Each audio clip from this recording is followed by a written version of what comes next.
The king who converted to Islam, emotional, mysterious, and true love for Allah. In a land veiled by golden deserts and sapphire mountains, where the sun ruled by day and the moon whispered secrets by night, there stood a kingdom named Zafarid, far from the known maps of the world. It was ruled by King Alaric IV, a monarch of unmatched wealth and terrifying might, whose crown shimmered with blood-red rubies and whose name evoked awe even in distant lands. Yet behind his glittering throne lay a darkness deeper than night. Alaric was not born cruel. Once, he had a heart like any other child, beating with dreams and warmth. But power, inherited too early after the mysterious death of his father, devoured that heart. He grew to love obedience more than affection, and feared death more than he feared God.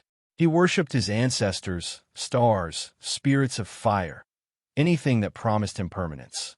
He ruled not with justice, but through fear, and the cries of the oppressed rose every night like smoke to the unseen heavens. But in the alleys of Zafarid's poorest quarter, known as Shab-al-Hakir, an old traveler had arrived. No one knew his name, but he carried with him a lantern that never dimmed, even in sandstorms. He spoke little, fasted often, and prayed at times none understood. The beggars whispered that his forehead touched the earth in sujud. Children followed him, drawn to the serenity in his eyes. Some claimed they saw him weep under the stars and speak a strange language with the heavens. And then, strange things began happening. One night, the king's chief sorcerer, a man feared for his knowledge of dark arts, ran screaming into the palace courtyard, his eyes wide and hollow. "He walks with angels.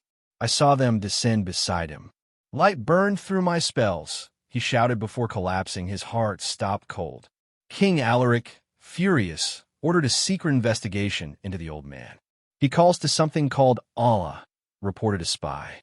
"He speaks of a prophet, a man named Muhammad." The king had never heard the name. But that night, as he paced the cold floors of his palace, a storm broke over Zafarid. Thunder cracked like the sky was splitting.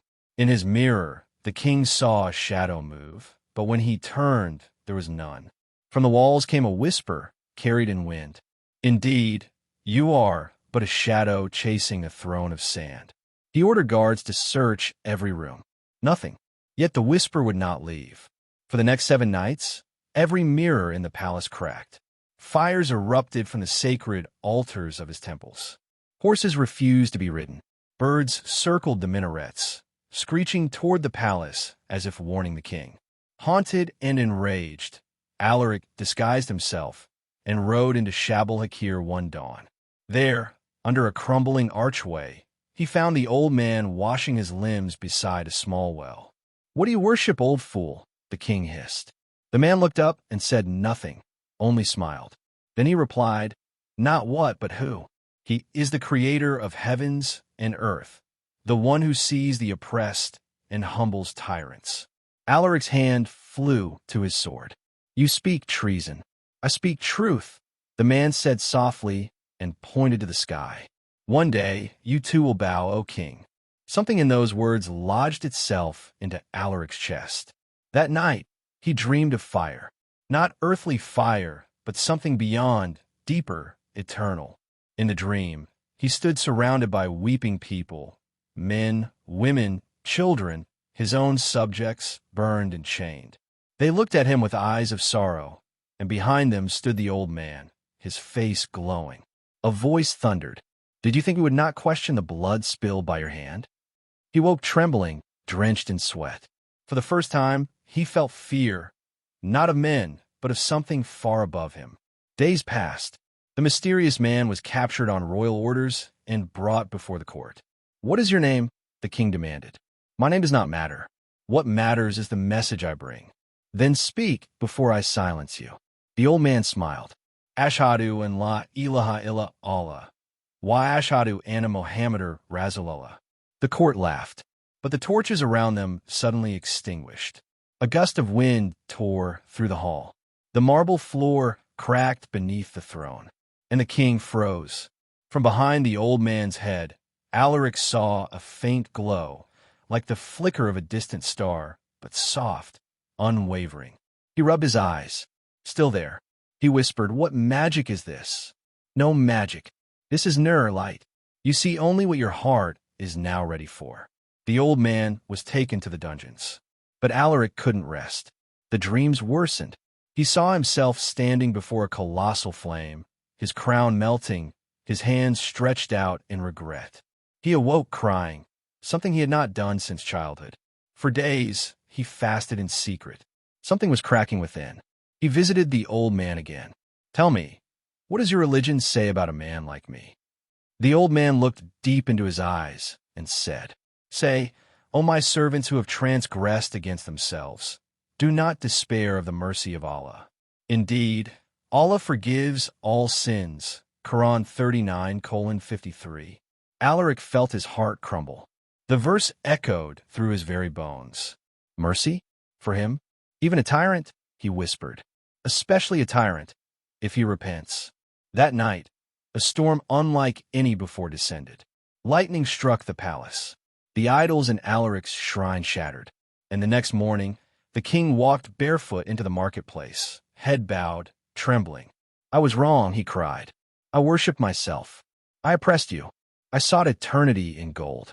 But I now bear witness, there is no God but Allah, and Muhammad is his messenger." The people stood in stunned silence. Then one by one they wept. That day, the sky over Zafarid turned softer, the air lighter. The old man vanished, his mission complete.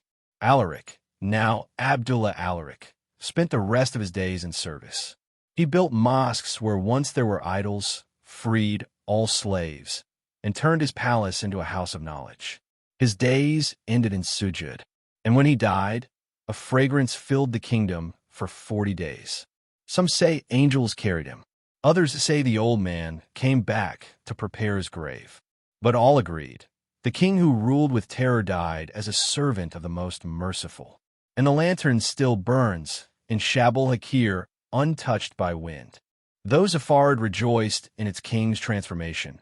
Not all hearts welcomed this light. In the shadows of the palace, whispers of rebellion curled like smoke.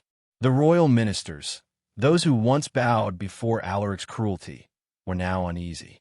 "He has lost his mind," spat Wazir Kahim, a man whose robes were lined with silver and whose heart was as dark as night. "He breaks idols, feeds beggars, and calls himself Abdullah. What king lowers himself to servants?" Behind thick stone walls, a council formed, a secretive group of priests, sorcerers, merchants, and power-hungry lords. They feared that the light of Islam would turn their temples to dust and their corruption to ash. They believed the king was possessed, cursed by the old man who had since vanished like mist. "We must act," Kahim hissed, "before the disease of submission spreads." Meanwhile, Abdullah Alaric wept at night, not from sorrow, but from overwhelming peace. He had begun learning Arabic, fasting on Mondays and Thursdays, waking before dawn for tahajjud. His palace no longer echoed with drunken laughter, but with Quranic recitation. He would sit on the floor with orphans and kiss their foreheads. He wrote letters to other kings, inviting them to Islam. But the nightmares returned. In one dream, he saw Kahim wearing the crown, laughing as Zafarid burned behind him. Children cried out, "O king, you left us." Another night, he saw the Kaaba, a place he had never seen but now longed for. He saw himself crawling toward it, parched, bleeding, while black beasts tried to drag him away. But before they could, a voice thundered, "Fear not, O seeker, for your Lord is closer to you than your jugular vein." He awoke sobbing, whispering, "Ya Allah." Soon after, a letter arrived from a neighboring ruler, King Ruman of Tarsad, demanding that Abdullah renounce Islam or face war. "You were once a lion," it read. "Now you're a lamb. Submit again to the gods of old or be crushed." Abdullah wrote back, "I was a lion for my ego. Now I am a servant of the one who created lions. Do what you must. My kingdom belongs to Allah." The army of Tarsad marched. But as they approached Zafarid's gates, a storm gathered unlike any before. Black clouds spun violently. Thunder cracked the heavens. Lightning struck the enemy camp thrice. Horses neighed in terror and fled. Witnesses saw giant, winged shadows descending from the sky, flashes of radiant light slicing through the storm. Soldiers screamed, abandoning weapons. The army scattered before the battle began. Abdullah, hearing the news, fell in his sujud. The people of Zafarid whispered that angels had protected them. But Kahim was not done. Late one night, as Abdullah walked alone in the palace garden, whispering Subhanallah, Alhamdulillah, a hooded figure crept behind him with a dagger.